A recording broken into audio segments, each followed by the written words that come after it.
Start करिए। काले तमने लोकोने समजावी गेलो के निष्क्रिय धातु है एने कई पद्धति थी, जे अशुद्धि होय एने कई पद्धति थी अलग कराय, मध्यम सक्रिय है एने कई रीते अलग कराय, अने जे एकदम सौथी वधु सक्रिय है एने कई रीते अलग कराय। तो हवे आजे शरूआत करिए ने तो आपणे क्यांथी करिए, जे एकदम निष्क्रिय है अने निष्क्रियमां पण कोण अशुद्ध है, खाली सोनू अने चांदी आ बे तो आपने मुक्त स्वरूपे मळे एटले एकदम चोख्खा स्वरूपे मळे, एने शुद्ध करवानी कोई जरूर नहीं। पण एमां खाली एक ज छे जे अशुद्धि रूपे मळे, कई? पारो एटले के मर्क्युरी। तो आपणे अहींया जोई लईए फटाफट।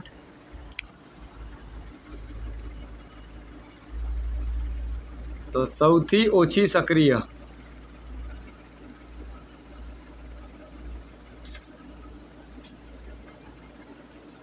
धातु ने शुद्ध करवानी रीत। तो जो सौथी ओછી सक्रिय होय तो एमां एक ज छे, ते एटले कई छे? मर्क्युरी छे। मर्क्युरी एटले पारो। ए पारो तमने शुद्ध अवस्थामां नहीं मळे, पारो तमने मळे अशुद्ध अवस्थामां, अने ते पण कई अशुद्धि हाथे? सल्फाइड वाળી अशुद्धि हाथे। कई अशुद्धि? सल्फाइड वाળી अशुद्धि, सल्फाइड। तो जो आज मर्क्युरी है ए मर्क्युरीनी काची धातु है, काची धातुमांथी ज पाकी धातु मेळववामां आवे, अने ए काची धातुनुं नाम है सिन्नाबार। रेडी? मर्क्युरीनी काची धातु है कई? सिन्नाबार। फॉर्म्युला है HgS। एटले टूंकमां कहेवानुं होय तो आ कई अशुद्धि है? सल्फाइड वाળી अशुद्धि है। बे प्रकारनी अशुद्धि जोवा मळे, एक सल्फाइड वाળી अने एक कार्बोनेट वाળી। कार्बोनेट वाળી तो केल्सिनेशन, सल्फाइड वाળી होय तो गुंजन। पण आज सौथी ओછી सक्रिय है तो एमांथी आपणे आजो सल्फर ने काढीने आपणे खाली शुं जोईए छे? आपणे तो Hg पारो जोईए छे, शुद्ध धातु जोईए, आपणे अशुद्धि जोईती नथी। तो एने करवानुं कंई नथी, आपणे एने ऑक्सिजननी हाजरीमां शुं करी देवानुं? गरम करी देवानुं। कोने? तमे सिन्नाबारने ऑक्सिजननी हाजरीमां गरम करशो एटले सल्फाइडमांथी ऑटोमेटिक ऑक्साइडमां फेरवाई जशे, अने ऑक्साइडमां ए फेरवाई जाय एने पाछुं गरम करो एटले तमने शुं मळी जाय? मर्क्युरी एटले के पारो। सिम्पल। जो समजावुं समीकरण साथे। सौथी पहेला मर्क्युरीनी जे काची धातु छे, शुं नाम छे एनुं? सिन्नाबार। HgS सिन्नाबार घन अवस्थामां छे, वत्ता कोनी हाजरीमां गरम करवानुं? ऑक्सिजननी हाजरीमां गरम करवानुं। तो अहींया तमे त्रिकोण पारी शको अथवा तमे आवी रीतना उष्मा एम लखी दे तो पण कंई खोटुं। रेडी? हवे एटलुं याद राखजो, ज्यारे पण कोई पण होय सल्फाइड वाળી काची धातु अने एने ऑक्सिजननी हाजरीमां गरम करो ने एटले सल्फर डायोक्साइड छूटो पड़े। कयो? तो अहींयाथी वायु कयो छूटो पड़ी जशे? SO2। अने आ जे तमारुं HgS छे फेरवाई जशे HgO मां। ऑक्साइड वाળી थई गई ने। जो सल्फाइड वाળી काची धातु हती एने ऑक्सिजननी हाजरीमां गरम करी, तो गरम करी तो आ सल्फर निकળી गयो एमांथी अने सल्फर डायोक्साइड बनी गयो ऑक्सिजन हाथे मिक्स थईने, अने Hg छे ते बी ऑक्सिजन हाथे एनी हाजरीमां गरम कर्युं तो आमां फेरवाई गई। बराबर? तो जुओ आ तमारी हती कई?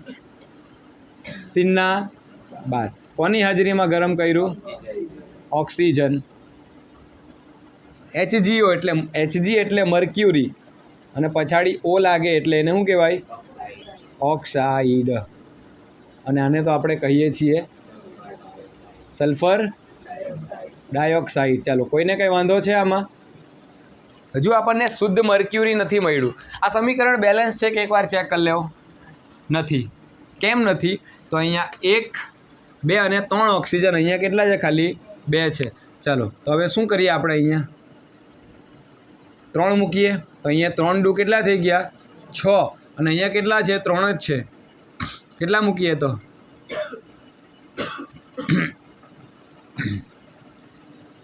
अहींया 2 मूकी दीए एटले 2 ऑक्सिजन थया। अहींया बीजा 2 मूकी दीए तो 2 दू 4 अने 2 6 थई गया ने। सल्फर में लूचा पड़े 2 सल्फर थी गया ने 2 Hg थी गया तो अहीं 2 मूकी देम तो 2 Hg अने 2 सल्फर बेलेन्स थी गयुं। जो सिम्पल है, थोड़ू केम सेटिंग करे ने एटले आवी ज जाय। कोईने कई डाउट नहीं ने आमां? हाँ, एवं समीकरण गोखवाना नहीं होय। हाँ, के बी कही मूकूँ સલ્ફાઇડવાળી યુવતી ઓક્સિજનની હાજરીમાં ગરમ કરી ઓક્સાઇડમાં ફેરવાઈ ગઈ, સલ્ફર ડાયોક્સાઇડ છૂટો પડી ગયો. હવે આજે તમારું મર્ક્યુરી ઓક્સાઇડ છે કયું HgO, એને પાછું ગરમ કરવાનું. શું કરવાનું? એ HgO ને પાછી તમારે શું આપવાની છે? ઉષ્મા આપવાની છે. આવું ત્રિકોણ પાડી દે તો બી ઉષ્મા જ કહેવાય. એને ઓર ગરમ કરો એટલે હવે આ શું થવાનું? આમાંથી Hg છૂટો પડી જશે અને બાકી એવું રહ્યો તો એ ઓક્સિજન પણ શું થશે? છૂટો પડી જશે. સિમ્પલ વસ્તુ છે. હવે અહીંયા 2 ઓક્સિજન છે તો અહીંયા કેટલા મૂકી દેમ? 2. તો 2 ઓક્સિજન થયા પણ 2 Hg પણ થયા એટલે અહીંયા કેટલા મૂકી દેમ? તો આ તમારું હતું મર્ક્યુરી ઓક્સાઇડ. કોઈને કંઈ ડાઉટ છે આમાં? આમાંથી શું મળી ગયું આપણને? મર્ક્યુરી એટલે કે પારો. અને છૂટું પડ્યું તે શું છે? બસ. તો પરીક્ષામાં એમ પણ પૂછે કે મર્ક્યુરીની કાચી ધાતુ છે સિન્ના બાર, એમાંથી મર્ક્યુરી મેળવવાના સમીકરણ લખો. આ બંને લખવાના. અથવા તો સૌથી ઓછી સક્રિય જે ધાતુ છે એમાંથી શુદ્ધ ધાતુ મેળવવાની પ્રક્રિયા લખો. તો પણ કયું ઉદાહરણ આપવાનું? આજ કોપર સલ્ફાઇડનું બી આવે પણ કોપરને આપણે મધ્યમ સક્રિયમાં લેવાના જ છે એટલે આપણે અત્યારે અહીંયા લેતા નથી. ખાલી આપણે કેટલું લખવાનું? આ 1. કોઈને કંઈ ડાઉટ છે આમાં? સિમ્પલ. જો સલ્ફાઇડવાળી કાચી ધાતુ ઓક્સિજનની હાજરીમાં ગરમ કરી તો સલ્ફાઇડમાંથી આમાં ફરવાઈ ગઈ ઓક્સાઇડમાં ફરી ગઈ. હવે અહીંયાથી સલ્ફર છૂટો પડ્યો અને ઓક્સિજન છે એટલે સલ્ફર ડાયોક્સાઇડ જ બને. એ હિસાબે તમે વિચારો કે કાર્બોનેટવાળી અશુદ્ધિ હોય તો કયો વાયુ છૂટો પડે? કાર્બન ડાયોક્સાઇડ પડે ને. કાર્બન છે તો ઓક્સિજન હટે જાય તો કાર્બન ડાયોક્સાઇડ, સલ્ફર છે તો શું થઈ ગયું? Sulphur dioxide. આ મળ્યું HgO ઓક્સાઇડવાળી અશુદ્ધિ, એને પાછી ગરમ કરી તો Hg છૂટું અને ઓક્સિજન છૂટું મળી ગઈ ને મર્ક્યુરી. બસ તો પતી ગયું. આ એક જ ઉદાહરણ છે. જઈ લો ફટાફટ. તો હવે જોજો, આપણે સૌથી ઓછી સક્રિય, હવે આપણે કોને વાત કરવાના છે? મધ્યમ સક્રિય. અને પ્રશ્ન અહીંયાથી જ પૂછાય, મધ્યમ સક્રિય ધાતુને શુદ્ધ કરવાની રીત. તો જે મધ્યમ સક્રિય ધાતુ છે કાલે ચલાવી દીધેલી છે. પાસો કેમ આવ્યો? જલસા હતા. બરાબર. તો જ લ સા ને તા, હની આવે, હાઇડ્રોજન આવે. તો આટલી છે તે મધ્યમ સક્રિય છે. કઈ? તો જ એટલે જસત ઝિંક, લ એટલે લોખંડ Fe, સા એટલે સીસુ Pb અને Cu એટલે કોપર. બરાબર. તો હવે સિમ્પલ વસ્તુ છે કે મધ્યમ સક્રિય ધાતુને શુદ્ધ કરવાની 2 રીત છે. કેટલી? એક છે ભુંજન અને બીજી છે કેલ્સિનેશન. કઈ કઈ છે? તો અહીંયા મેં 2 પાઠ પાડીને સમજાવું તમને. એક રીત કઈ છે તમારી? ભુંજન. અને બીજી કઈ છે? કેલ્સિનેશન. જો હવે ભુંજન ક્યારે વપરાય? તો સલ્ફાઇડ યુક્ત ધાતુ હોય, સલ્ફાઇડવાળી અશુદ્ધિવાળી હોય ધાતુ, તો તેના માટે શું વપરાય? ભુંજન. તો કઈ અશુદ્ધિ માટે વપરાય? સલ્ફાઇડવાળી અશુદ્ધિ હોય તો એના માટે વપરાય ભુંજન. અને કેલ્સિનેશન કઈ અશુદ્ધિ? કાર્બોનેટવાળી અશુદ્ધિ હોય તો કઈ રીત વપરાય? બીજી એક વસ્તુ આમાં મેં તમને ગઈકાલે જ કહી ગયેલો કે ભુંજનમાં તમે O2નું પ્રમાણ કેવું જોઈએ? ખૂબ વધુ જોઈએ. જ્યારે આની અંદર જે ઓક્સિજન તમને જોઈએ છે ખૂબ જ ઓછું, અથવા તો એ મર્યાદિત પ્રમાણમાં હોય તો પણ ચાલી જાય અને ના હોય તો પણ કંઈ વાંધો. કેલ્સિનેશનમાં ઓક્સિજન તમને એટલો બધો જોઈતો નથી, એકદમ ના બરાબર, એકદમ ઓછો જોઈએ. જે રીતના અનાજમાં કેમ મીઠું જરાક જ જોઈએ, આવડો મૂઠો ભરને મીઠું નાખી દઈએ તો બગડી જાય ને રસોઈ, તેમ આની અંદર પણ ઓક્સિજન તમને ખાલી નામ પૂરતો જોઈએ.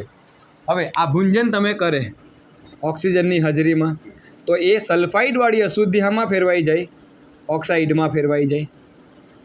ઓકે, ઓક્સાઇડમાં ફેરવાઈ ગઈ પછી ઓક્સાઇડવાળી અશુદ્ધિનું તમારે ખાલી કાર્બન વડે શું કરવાનું? રિડક્શન. એટલે તમને શું મળી જાય? તમારી જે શુદ્ધ ધાતુ છે તે મળી ગઈ. ચાલ, આ સિમ્પલ તબક્કો ખબર પડ્યો ને? કાર્બોનેટવાળી અશુદ્ધિ છે. જો કાર્બોનેટ એટલે પછાડી શું લાગેલું આવે? CO3. અને સલ્ફાઇડ હોય તો પછાડી કેટલા લાગીને આવે? S લાગીને આવે. તો જો કેલ્સિનેશનમાં તમે ખાલી એમ જ ગરમ બી કરી મૂકો, ઓક્સિજન નહીં હોય તો બી ગરમ કરી મૂકો તો એ આમાં ફેરવાઈ જવાની ઓક્સાઇડ. ઓક્સાઇડમાં ફરી ગઈ પછી એને કોના વડે રિડક્શન? કાર્બન વડે જો આના પહેલાં સિન્નાબાર ચલાવ્યું ને તો તેમાં આપણે કાર્બન વડે રિડક્શન નહીં કર્યું, એને ખાલી ગરમ કરીને જ આપણે શુદ્ધ કરી નાખી. કેમ? એકદમ ઓછું નિષ્ક્રિય છે, એમ એકદમ ઓછું સક્રિય છે અને એ ઓક્સિજન સાથે એટલી બધી પ્રક્રિયા કરતું નથી. એટલા માટે એને ઓક્સિજનની હાજરીમાં ગરમ કરવાની બહુ ખાસ કંઈ જરૂર પડી નહીં. ખાલી ગરમ કરીને આપણે શું કરી નાખ્યું, એને છૂટું કરી નાખ્યું. ખાલી પહેલા તબક્કામાં ઓક્સિજન લીધેલો, બીજામાં લીધો ના. કાર્બન વડે રિડક્શન કરશો એટલે તમારું શું થશે? અહીંયા જે તમારી જે શુદ્ધ ધાતુ છે તમને મળી જાય. બંને તબક્કા ક્લિયર? તો હવે તમને પ્રશ્ન થાય કે સર ભુંજન કોને કહેવાય અને કેલ્સિનેશન કોને કહેવાય? તો વ્યાખ્યા કહી જાઉં પહેલે, જે લખાયું તે જ છે કે સલ્ફાઇડયુક્ત કાચી ધાતુને વધુ ઓક્સિજનની હાજરીમાં ગરમ કરતા આપણને શું મળે? શુદ્ધ ધાતુ મળે છે. તો આ પ્રક્રિયા સલ્ફાઇડયુક્ત કાચી ધાતુને વધુ ઓક્સિજનની હાજરીમાં ગરમ કરતાં તે ઓક્સાઇડમાં ફેરવાઈ જાય છે. તો આ પ્રક્રિયાને કહેવામાં આવે છે ભુંજન. તો કેલ્સિનેશનમાં બનાવો કે કાર્બોનેટયુક્ત કાચી ધાતુને ઓછા મર્યાદિત ઓક્સિજનની હાજરીમાં ગરમ કરતાં તે હામાં ફેરવાય છે? ઓક્સાઇડમાં ફેરવાઈ જાય છે. તો એ પ્રક્રિયાને કહેવામાં આવે છે કેલ્સિનેશન. તો મેં બોલી ગયો છે વ્યાખ્યા બેઠી આ જ લીટીમાં આપેલી છે તમને. સલ્ફાઇડયુક્ત કાચી ધાતુને વધુ ઓક્સિજનની હાજરીમાં ગરમ કરતાં તે ઓક્સાઇડમાં ફેરવાઈ જાય છે. તો આ પ્રક્રિયાને કહેવામાં આવે છે ભુંજન. સલ્ફાઇડયુક્ત કાચી ધાતુ ઓક્સાઇડમાં ફેરવાય, ભુંજન. અને કાર્બોનેટયુક્ત કાચી ધાતુ ઓક્સાઇડમાં ફેરવાય તેને કહેવાય કેલ્સિનેશન. ઓક્સાઇડમાં ફેરવાય પછી તો શું કરવાનું? ખાલી કાર્બન વડે રિડક્શન. તો અહીંયા જુઓ તમને બંનેને આનું એક ઉદાહરણ આપું. આનું પરીક્ષામાં ખાલી ભુંજન પૂછાય કાં તો કેલ્સિનેશન પૂછાય, પણ સમીકરણ તમારે બંનેના લખવાના છે. બંને ઝિંકના જ આપું છું. તો જો ઉદાહરણ ZnS, આ કઈ કાચી ધાતુ થઈ? સલ્ફાઇડવાળી થઈ. તો Zn એટલે આપણે આને શું કહીશું? ઝિંક. અને પાછળ S લાગેલું એટલે પાટીલ સલ્ફાઇડ. હવે જો ભુંજન જ કરવા પડે ને, સલ્ફાઇડયુક્ત કાચી ધાતુ આવે તો કઈ પ્રક્રિયા? ભુંજન. તો વધુ ઓક્સિજન. કેવો? એની હાજરીમાં પાછી શું આપવાની? ઉષ્મા. એટલે આવું ચિહ્ન આપી દીધું. તો હવે આ હામાં ફેરવાય. જો સલ્ફાઇડ છે તો અહીંયા કયો વાયુ છૂટો પડશે? સલ્ફર ડાયોક્સાઇડ છૂટો પડી ગયો. અને આ તમારું ઓક્સાઇડમાં ફેરવાય એટલે ઝિંક સલ્ફાઇડમાંથી ફેરવાઈ ગયું ઝિંક O2 એટલે Zn એટલે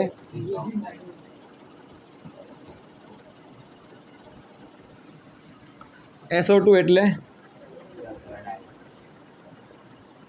સલ્ફર ડાયોક્સાઇડ. ચાલો, કોઈને કંઈ ડાઉટ છે આમાં? હવે આ ઓક્સાઇડમાં ફેરવાઈ જાય પછી મેં તમને કીધું કે ઓક્સાઇડમાં ફેરવાઈ જાય પછી એનું ખાલી શું કરવાનું? કાર્બન વડે રિડક્શન. તો હવે કોનું કરવાનું? ઓક્સાઇડમાં ફેરવાઈ ગયો તેનું. તો અહીંયા તમારું આવશે ZnO વત્તા કાર્બન. તો રિડક્શન કરવાનું છે. તો કાર્બનને કહેવાનું કે ઓક્સિજન તો બહુ ડાઈપોરી. લગ્ન કરે ને તો ટોન ટાઈમ મસ્ત ખાવાનું બનાવીને ખવડાવે, ઓફિસ પરથી આવે તો પાણી લઈને આવે, પતિશ્રી ને એવું બધું કહે તો લઈને ભાગી જાય, હારી પૂરી છે. એટલે આ કાર્બન કે વાહ લોટરી લાગી ગઈ આપણી તો. એટલે કાર્બન છે તે કોને પકડે? અને ક્યાં જવાનો? CO. લેકે ભાગા. કોણ? કાર્બન. તો બચ્યું કોણ? જો આપણે તો ઝિંક ધાતુ જોઈતી હતી, છૂટી પાલ નાખી આપણે. તો આ તમારું કયું હતું? Zinc oxide. આ શું છે? અહીંયા શું રહી ગયું હવે ખાલી? અને અહીંયા આવી ગયું કાર્બન મોનોક્સાઇડ. યાદ રાખજો શું છે? બહુ ઝેરી વાયુ છૂટો પડે છે કે મોનોક્સાઇડ. હવે કોઈ મને કહે કે મને સર ભુંજન નહીં આવડે. આવડે ને, વ્યાખ્યા બી આવડે તમને. હવે તમને સમીકરણ બી આવડી ગયા. આમાં કોઈ ધડ મારવાનું નથી. બસ એકવાર ચેક કરી લેવાનું કે બેલેન્સ છે કે નથી. આ ઉપરનું બેલેન્સ છે તો કે નથી. 1 ને 3 છે તો અહીંયા 3 મૂકો. 3 દુ 6 ઓક્સિજન થયા. તો પહેલાં જેવું થઈ ગયું. આ તો અહીંયા 2 મૂકો, અહીંયા 2 મૂકો. તો 2 દુ 4 ઓક્સિજન, અહીંયા 2 6 થઈ ગયા ને. તો 2 Zn થઈ ગયા, 2 સલ્ફર થઈ ગયા. અહીંયા કેટલા મૂકી દે? 2. પછી તું કેલ્સિનેશન સમજાવું તો ઝિંકની જ કાચી ધાતુ લઈએ ને. એક્ઝામ્પલ આપું જો, ઉદાહરણ સમીકરણ જો ખમણભાઈ. ZnCO3 એટલે કાર્બોનેટવાળી અશુદ્ધિ. હવે અહીંયા શું કીધું, ઓક્સિજન ખૂબ જ ઓછો એટલે આપણે લખતા નથી, પણ ગરમ તો એને શું કરવાનું છે, આપણે કરવું જ પડે.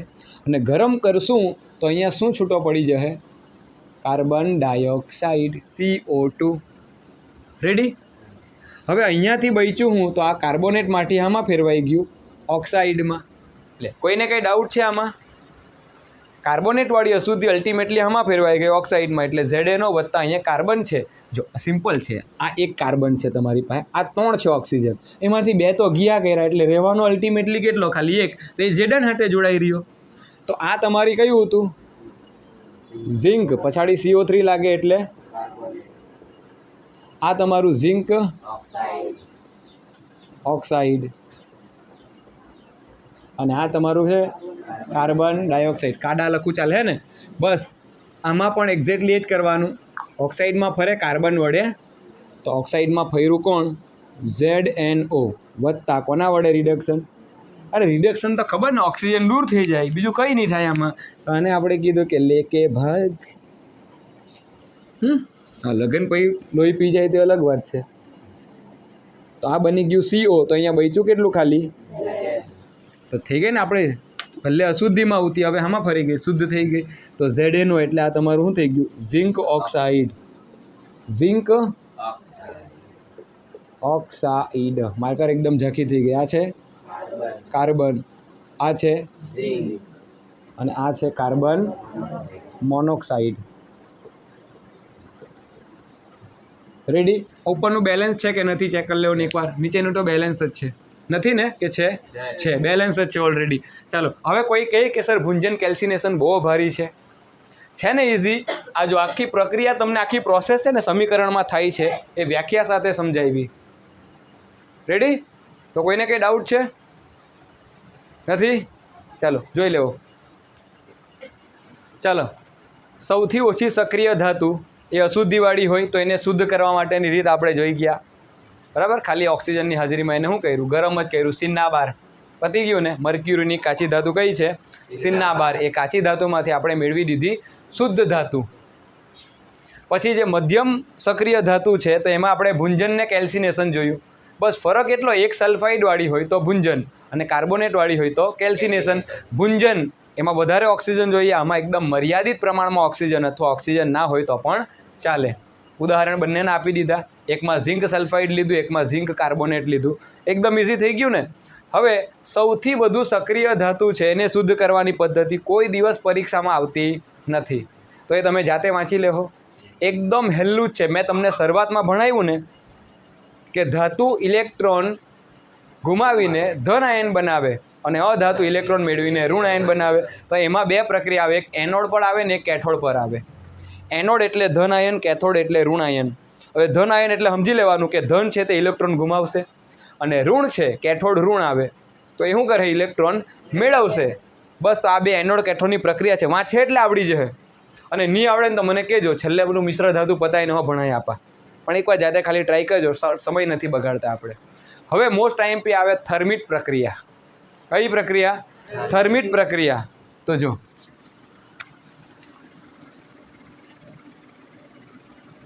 બહુ મોસ્ટ IMP પરીક્ષાની અંદર આવ્યા જ કરે વારંવાર.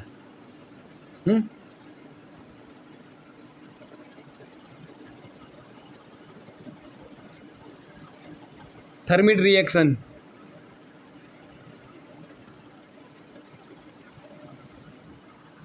આ છે ને હાઈ ટેમ્પરેચર વિસ્થાપન પ્રક્રિયા છે, બીજું કંઈ નથી.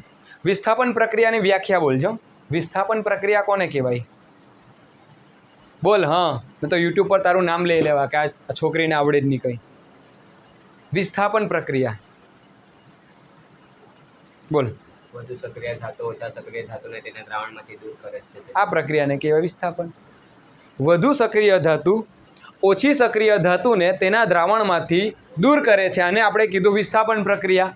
અને આ જ વિસ્થાપન પ્રક્રિયા જ્યારે ખૂબ જ ઊંચા તાપમાને થાય, જ્યારે ખૂબ જ ઊંચા તાપમાને થાય તો તે સમયે જે મળતી ધાતુ છે તમને પીગળેલી અવસ્થામાં મળે. વિસ્થાપન પ્રક્રિયા જ થાય છે કે વધુ સક્રિય ધાતુ ઓછી સક્રિય ધાતુને તેના દ્રાવણમાંથી દૂર કરે છે, પરંતુ એ પ્રક્રિયા ઉષ્માક્ષેપક હોવાથી, ઉષ્માક્ષેપક એટલે ઉષ્મા મુક્ત થવાની, તો બહુ ઉષ્માની જરૂર પડે, તો એટલા માટે જે મળતી ધાતુ છે તમને કઈ અવસ્થામાં મળે? પીગળેલી અવસ્થામાં. કેમ કે જેટલી વધુ ગરમી આપવાના, ઉષ્માક્ષેપક પ્રક્રિયા એટલે બહુ ગરમી ઉપર થતી પ્રક્રિયા, તો જે ધાતુ તમને મળે કઈ અવસ્થામાં મળે? પીગળેલી અવસ્થામાં મળે. તો આ પ્રક્રિયાને કહેવાય થર્મિટ પ્રક્રિયા. હાઈ ટેમ્પરેચર વિસ્થાપન પ્રક્રિયા એને જ કહેવાય તમારી થર્મિટ પ્રક્રિયા.